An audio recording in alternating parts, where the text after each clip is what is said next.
Mimi की फरमाइश थी, बच्चों की फरमाइश थी पॉपकॉर्न बनाने की, और पॉपकॉर्न जो है वो कहते हैं कि मैं ज़्यादा अच्छे बनाता हूँ, इनकी मम्मा को बनाने नहीं आते। तो पॉपकॉर्न में कुछ भी नहीं करना है, ऑयल डालना है, 2 चमचे ऑयल के डालने, नमक डालना है हल्का सा, और आग पे रख देना है। उसके साथ जो है ना पॉपिंग स्टार्ट हो जाती है। ये देखें इतने ज़्यादा मैंने बना के रख दिए हैं। ये काफ़ी बड़ी ट्रे है और मीमी को बहुत पसंद है, बच्चों को बहुत पसंद है। मैंने कहा बना दें। अभी तीसरा जो है ना बैच इसका चल रहा है, वो भी बनाते हैं। अभी 2 मिनट में पॉपकॉर्न आपके रेडी हो जाते हैं, 2 से 3 मिनट लगते हैं, और पॉपकॉर्न का आपका जो है ना बकेट भर जाती है। बहुत बच्चे शौक से खा लेते हैं। गर्मी में आप देसी घी डाल के बना के दे सकते हैं, हेल्दी भी होता है, सब बिल्कुल फिट है खाने के लिए। और अभी ये बनने शुरू हो गए हमारे। मैं इसको थोड़ा तेज़ कर देता हूँ आग।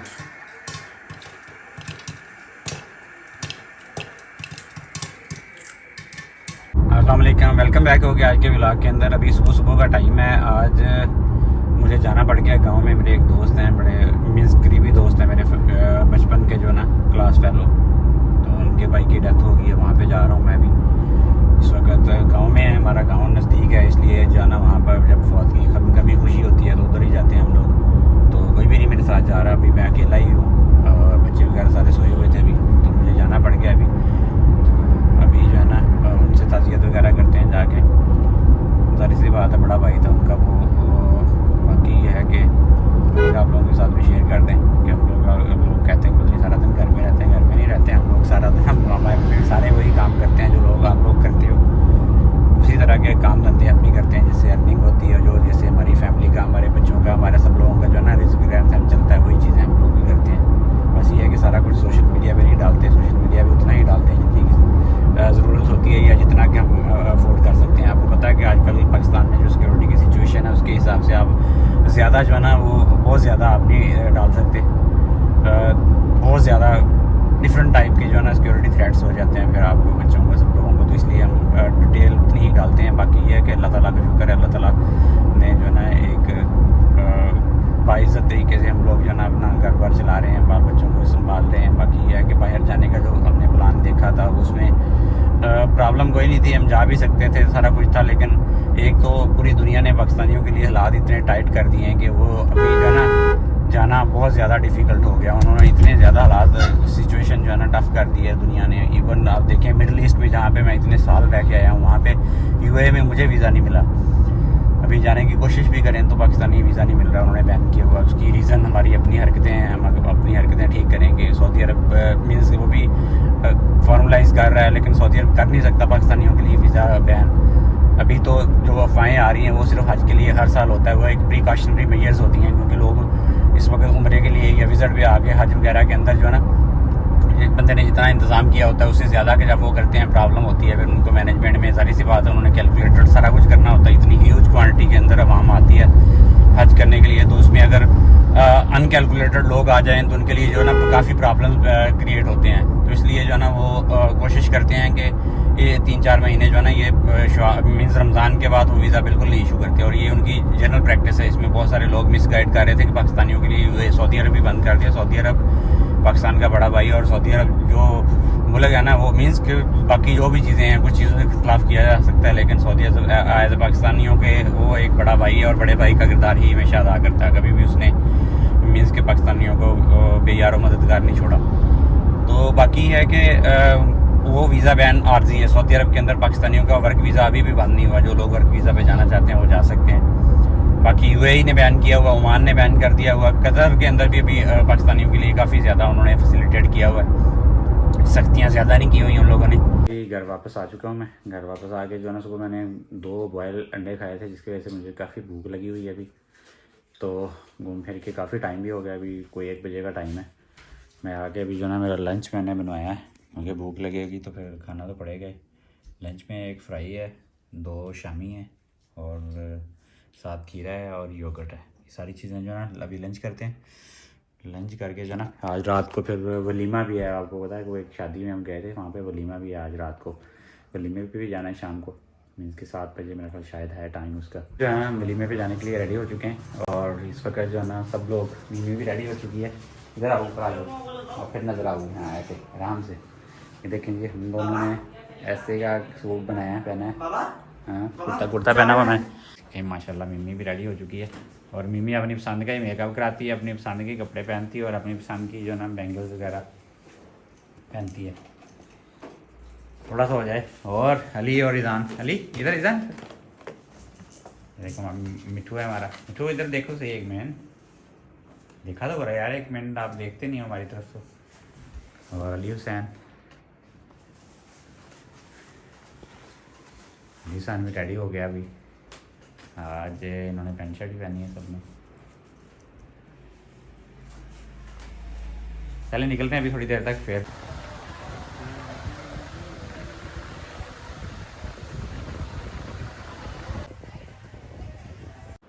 अच्छा, कुछ लोग मुझसे पूछ रहे थे कि आजकल बिजली की पैदावार कितनी हो रही है। मैक्सिमम और मिनिमम मैंने शेयर कर दिया है। ये तकरीबन 35 के करीब मिनिमम शेयर हो रही है, अगर लोड शेडिंग ज़्यादा ना हो। इसमें ग्रिड फीडिंग आप देख सकते हैं कितनी हो रही है, और मैक्सिमम 40 के करीब जा रही है अगर प्लेट्स वगैरह वाश की हुई हों और सारा कुछ ठीक हो।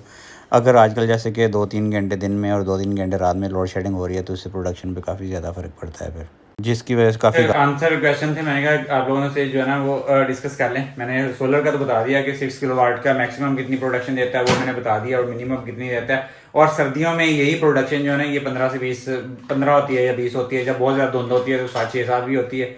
इसी तरीके से जिन दिन यानी कि बादल वगैरह आए होते हैं उस दिन कुछ भी नहीं होता। कई दिन तो 2-3 यूनिट भी नहीं बनते सर्दियों में, स्पेशली मैं बता रहा हूँ। बाकी गर्मियों में बादल शादल आ भी जाएँ, लोड शेडिंग अगर कम हो तो फिर फीडिंग ग्रिड फीडिंग ज़्यादा हो जाती है। और अगर प्लेट्स वाश हो, मैं तो खुद जानबूझ के वाश नहीं कर रहा क्योंकि उससे प्रोडक्शन 1-1.5 किलोवाट ज़्यादा हो जाती है, जिससे भी सारा कुछ हीटअप होना शुरू हो जाता है। तो इसलिए मैं कहता हूँ ये ठीक है, 5 किलोवाट से नीचे रहे तो ठीक है। बजाय इसके कि उसको उधर से अब वैसे भी उसके अंदर जो सेटिंग है वहाँ से भी आप ऑनलाइन कर सकते हैं। लेकिन मैंने प्लेट्स नहीं वाश की। मैंने कहा वही 2-3 महीने बाद एक दफ़ा कर दिया करेंगे, उससे ये भी प्रोडक्शन कम हो जाती है और जो ना हैसल फ्री हो जाता है बंदा, कि ज़्यादा टेंशन नहीं लेनी पड़ती। टेम्परेचर वगैरह इंक्रीज होता है या वोल्टेज ऊपर नीचे होते हैं वो सारे बच जाते हैं। चूल्हे का पूछा था इंडक्शन और इंफ्रारेड चूल्हों में क्या क्या है, मैंने डिटेल वीडियो उसकी बनाई हुई है कि उन दोनों में टेक्निकली क्या फ़र्क है, लेकिन प्रैक्टिकली उनमें क्या फ़र्क है वो अभी मैं बेगम से एग्जैक्ट पूछ के आपको बताता हूँ कि क्या फ़र्क है।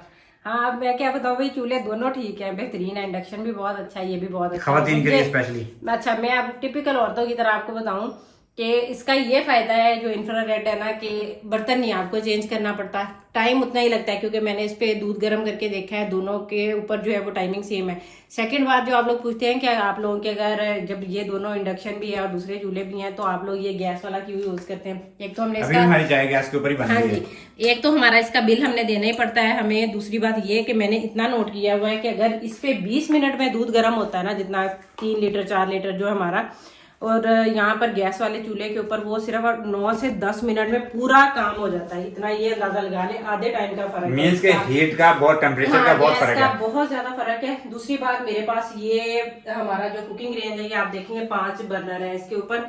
तो हमारी फैमिली अब बच्चों के हिसाब से हमने जब खाना शाना बनाना होता है तो मेरी कोशिश होती है जब किचन में घुसूं मैं 2 से 3 घंटे के अंदर जो कुछ बनाना होता है ना मैं इकट्ठे ही बना लूं, ताकि मुझे ये टेंशन ना हो कि बार बार हमने एक चीज बनाई फिर उठ के आ गई दूसरी बनाई, के जब आपने कुकिंग करनी है तो 2 घंटे लगा के सारा कुछ बना लिया। तो वो 5 बर्नर इसके चल जाते हैं, पूरा प्रॉपर जो है वो मेरा खाना एक टाइम पे रेडी हो जाता है। उस पे हमें जब गैस नहीं होती सुबह वीकेंड पे या छुट्टी वाले दिन जैसे भी हम बनाए ना, जब नाश्ता वगैरह मैं बनाना शुरू करती हूँ एक चीज बनती है फिर दूसरी उठानी पड़ती है, फिर उसके बाद इस तरह, क्योंकि ये सिंगल स्टोव है वो वाली मुझे उसकी थोड़ी सी ये सबसे बड़ी इसकी है कि आप देखेंगे इसमें 5 बर्नर लगे हुए हैं और इसकी गैस की जो है ना हीट टेम्परेचर भी बहुत ज्यादा अच्छा है, बहुत ज्यादा है।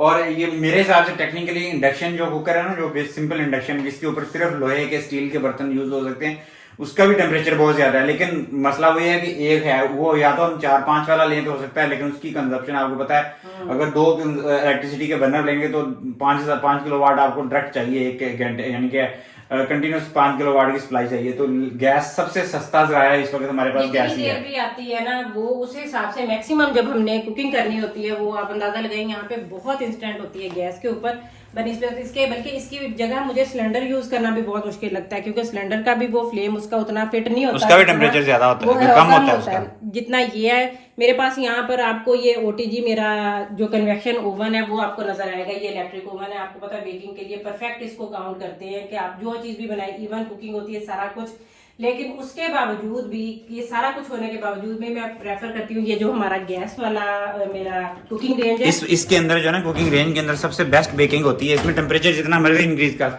सबसे, इससे भी अच्छा इसमें एक और चीज का मैं इजाफा करना चाहूँ कि जो सबसे अच्छी कुकिंग है ना, वो टेम्परेचर आपका हाई जितना ज्यादा होगा उतनी ही प्यारी और परफेक्ट और कम टाइम में होती है। वो लकड़ी के ऊपर होती है, वो लकड़ी के ऊपर होती है। आप लकड़ी का ओवन यूज करेंगे, उसमें 2-2-2.5-3 मिनट के अंदर पिज्जा आपका रेडी हो जाएगा। जो लकड़ियों वाला लोग अभी इटली में या तुर्की में, वो वहां पे लोग ये वाला लकड़ियों वाला जो ओवन है ना बनाया होता है उन्होंने, एक अजीब सी शेप का, वो हमारे यहाँ नहीं बनता। तंदूर भी उनका डिफरेंट होता है, उसमें सबसे प्यारी कुकिंग होती है और उसका जो फ्लेवर आता है ना, वो किसी के साथ भी मैच नहीं करता। लेकिन हमारे पास गैस की फैसिलिटी है तो गैस में बहुत अच्छा बनता है। ये अंदाजा लगाएं 10 मिनट अगर यहाँ पर मुझे गैस स्टोव में हमारे बनाने में पिज्जे को टाइम लगता है ना, तो ओटीजी पे हमारा जो कन्वेक्शन ओवन है उसके अंदर मुझे वही 20 से 25 मिनट कहीं भी नहीं गए नॉर्मल साइज के पिज्जे पर। और इसका इतना बड़ा साइज है, इसके अंदर 2 पिज्जे 3 पिज्जे एट अ टाइम हमारे आ जाते हैं। उसके अंदर जो है वो एक ही पिज्जा या एक चीज जो आपकी कुकिंग होती है ना उसकी, वो सिर्फ उसको डबल टाइम लगता है। जो हमारी ये जो इलेक्ट्रिक स्टोव है, जो भी चीजें हैं, उस वजह से हम अपने कन्वीनियंस के लिहाज से एक ये है कि एक चीज बनती है एक टाइम पे, टाइम जाया होता है। बाकी इसका ये फायदा है, इस वाले को तो यूज करते हुए जब आप इंफ्रारेड यूज करते हैं ना, आपको गर्मी प्रॉपर उतनी ही लगती है जैसे आप गैस वाला चूल्हा यूज कर रहे हैं, क्योंकि इसकी हीट प्रॉपर आपको ना बाहर फील होती है। जैसे जैसे आप इसका टेम्परेचर जो है वो उसको राइज करते हैं, उसी हिसाब से जो आपका इंडक्शन स्टोव है उसके ऊपर तो आप बेशक फैंसी जोड़ा पहन के आप पास खड़े हो जाए, उसकी कोई आपको हीट नहीं फील होती, कोई उसकी टेंशन की बात नहीं है कि आपने बस बर्तन हटाया तो उसका टेम्परेचर खत्म, बस वो बंद हो गया। लेकिन ये है कि इसकी प्लेट भी बहुत देर तक प्रॉपर वो गर्म रहती है। बर्तन जो चीज आपकी ऊपर पक रही है ना, उसकी वो कुकिंग टाइम उसका बंद नहीं होता। बिल्कुल मट्टी के हांडी वाले जिस तरह काम होता है ना, वो चलता रहता है, पकता रहता है उसी हिसाब से। जैसे हमने गैस का चूल्हा बंद किया तो वो बस उबाल आना बंद है, लेकिन इसके ऊपर अभी काम चल रहा होता है ये इंफ्रारेड के ऊपर। तो बस ये बेसिक डिफरेंस मुझे जो फील हुआ है वो यही है। रोटियां मैंने इस पे भी बना ली है, इंडक्शन पे भी कुछ ना कुछ बनाई थी, लेकिन जिनको बहुत सिकी हुई बहुत प्यारे फुलके पसंद है किनारों तक, वो उस हिसाब से इतनी अच्छी ये रोटियां नहीं बनती, पराठे बहुत अच्छे बन जाते हैं। और जैसे वो गैस के ऊपर आप सेकते हैं, बस इतना इसमें फर्क है और इसके अलावा कोई नहीं। चलें, ये थी आज की क्लैरिफिकेशन। मैंने कहा कुछ लोगों ने आंसर पूछे सोलर के ऊपर और इंडक्शन चूल्हे के ऊपर। ये थी आज की वीडियो, इसमें हमने एक्सप्लेन कर दिया हमारी चाय बन गई है। को आंसर देना मुश्किल होता है, मैसेज पूरा टाइप करके आपको बताएं, क्योंकि हमने बताया हुआ है कि हमने 1-2 वीडियोस और इससे पहले बनाई हुई है, उन पे बल्कि खाना भी बना के दिखाया हुआ है। बाकी पूरी सीरीज हमने बनाई है जिसपे हमने पहले इंडक्शन कुकर का रिव्यू दिया था, फिर डिफरेंट फूड्स बना के, फिर इंडक्शन और इंफ्रारेड दोनों के ऊपर क्या डिफरेंस है इनमें वो बताया था, फिर इन दोनों के ऊपर कुकिंग करके हमने दिखाई हुई है। और ये जो है ना हमने डिटेल में काफी ज्यादा इसके ऊपर होगी, लंबी वीडियो हो जाएगी, फिर लोग कहते हैं आप लंबी वीडियो बनाते हैं। हमारी चाय रेडी हो गई है, चाय को हम लोग जो है ना फिनिश करते हैं और आपसे इजाजत लेते हैं, और कल से आपसे दोबारा मुलाकात होगी एक नए व्लॉग में। तब तक के लिए मैं अपनी दुआ में याद रखिएगा। अल्लाह हाफिज।